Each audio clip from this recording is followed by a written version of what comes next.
Hello horror addicts, कैसे हैं आप सब। आप सबका मेरे चैनल लिव हॉरर पर फिर से स्वागत है।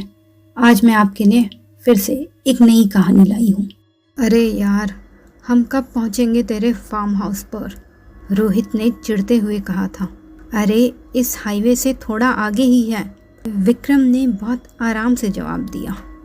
विक्रम, ऋषि, लक्षित, कमल और रोहित, ये पांचों दोस्त विक्रम के फार्म हाउस पर कुछ दिन बिताने के लिए जा रहे थे।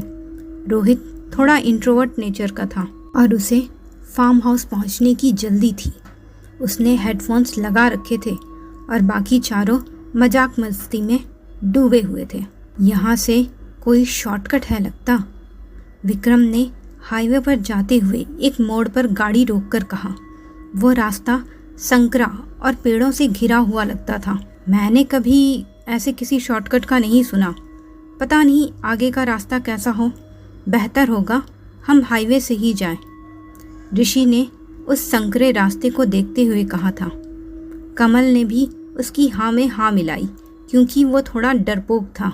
अरे देखो, थोड़ी देर में शाम हो जाएगी और रास्ता भी बहुत लंबा है। शॉर्टकट से वक्त बचेगा और हम जल्दी भी पहुंच जाएंगे। लक्षित और रोहित ने विक्रम की साइड ली तो विक्रम ने गाड़ी उस शॉर्टकट में बढ़ा दी। थोड़ी दूर निकले ही थे कि कमल अचानक से चीख पड़ा। वो क्या था? सबने मुड़कर उसकी तरफ देखा। क्या था? अरे तुम लोगों ने वो काला साया नहीं देखा जो अभी गाड़ी के साइड से गुजरा था? ये शॉर्टकट ठीक नहीं लगता, वापस चलो यहाँ से, कमल ने घबराते हुए कहा।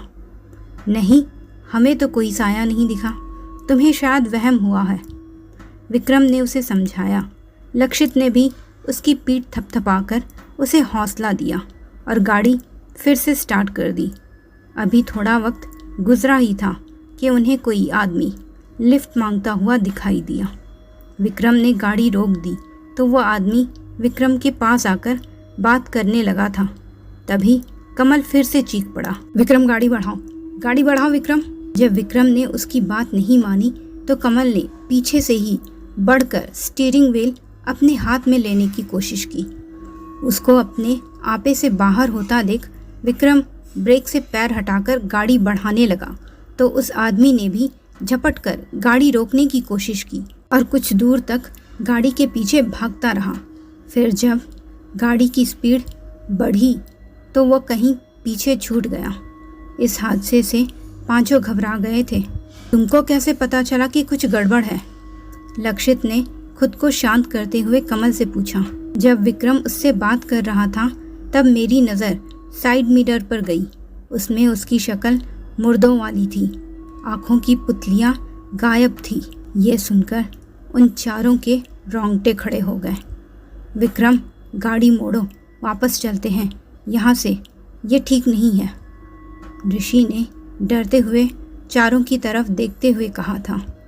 तो किसी ने इनकार भी नहीं किया और विक्रम ने गाड़ी मोड़ दी। अब सब डरे सहमे चुपचाप वहां से बाहर निकलने का इंतजार कर रहे थे। मुश्किल से 2 मिनट ही गुजरे थे कि झटका खाकर गाड़ी एक बड़े से पेड़ के पास रुक गई। उसके साथ उन सब की धड़कन भी एक पल को रुक गई। बाहर निकलकर गाड़ी चेक करने की हिम्मत किसी को नहीं हो रही थी।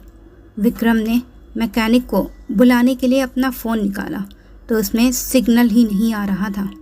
तब सबने अपने अपने फ़ोन निकाले पर किसी के भी फ़ोन में सिग्नल नहीं आ रहा था। अब सब लोग अपना सिर हाथ में पकड़कर बैठे हुए थे और सोच रहे थे कि अब आगे क्या होगा।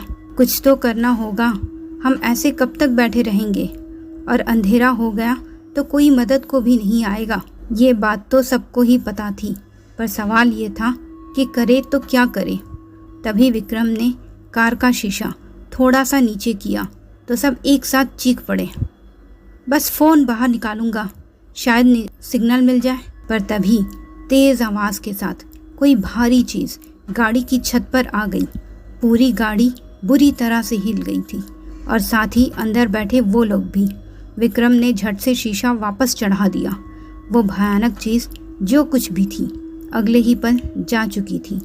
सब लोगों ने राहत की सांस ली, पर मुसीबत अब भी टली नहीं थी। एक तरफ डर, दूसरी तरफ बंद गाड़ी में घुटन धीरे धीरे बढ़ने लगी थी। जाने कितनी देर बाद कार के शीशे पर दस्तक हुई तो सब एक साथ चौंक कर उछल पड़े। विक्रम ने सबकी तरफ देखा। सबने ना में सिर हिला रहे थे। फिर भी विक्रम ने ग्लास थोड़ा बहुत नीचे किया। क्या आप मुझे आगे तक लिफ्ट दे सकते हैं? कुछ लोगों ने मेरी गाड़ी छीन ली, पर हमारी गाड़ी तो खराब हो गई है।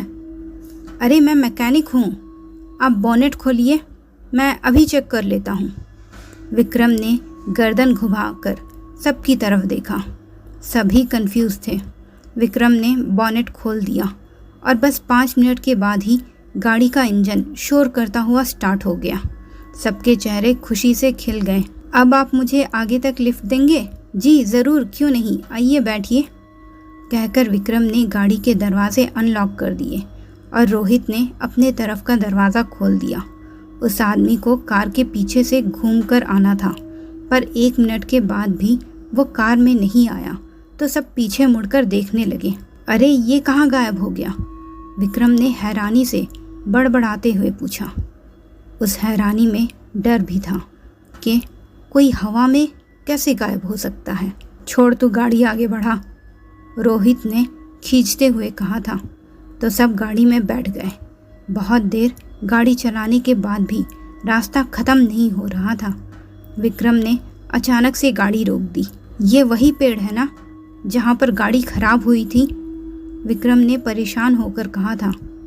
मुझे भी यही लग रहा है कि हम इसी रास्ते पर बार बार गुजर रहे हैं। 1 मिनट रुको, कहकर लक्षित कमल के साथ नीचे उतरा। पहले चारों तरफ देखने के बाद उसने उस पेड़ की डाल पर अपना रुमाल बांध दिया और दोनों भागकर वापस कार में आ गए। विक्रम ने गाड़ी बढ़ा दी, पर सिर्फ 5 मिनट बाद ही वो लोग वापस उसी पेड़ के पास आ गए थे। हे भगवान, लगता है हम लोग किसी लूप में फंस गए हैं। अब इससे बाहर कैसे निकले? भगवान, हाँ भगवान, सब अपने अपने फ़ोन पर हनुमान चालीसा प्ले करो, कहकर ऋषि ने अपना फ़ोन निकाला, पर उसमें तो सिग्नल ही नहीं था। कोई बात नहीं, मुझे कंठस्थ है, मैं पढ़ूंगा। ऋषि के पिताजी पुजारी थे, इसलिए उसको भी थोड़ा बहुत ज्ञान था इन सब का। जय हनुमान ज्ञान गुण सागर, जय कपीसतिहु लोक उजागर। बंद करो ये, इससे कुछ नहीं होगा, रोहित चिल्लाया, पर ऋषि ने उसे अनसुना करके पढ़ना जारी रखा। तब रोहित के मुंह से गुर्राने की आवाज़ आने लगी। मैंने कहा ये पढ़ना बंद करो। रोहित की आंखें अंगारों जैसी लाल हो गई थी। उसके चेहरे पर शिकारी जानवर की तरह तेवर थे और वो ऋषि को गुस्से से घूर रहा था। उसकी हालत देखकर सबके होश उड़ गए। सब तुरंत कार से बाहर निकल गए। रोहित, ये तुमको क्या हो गया है? रोहित गुर्राता हुआ कार से बाहर निकला और उनकी तरफ बढ़ने लगा।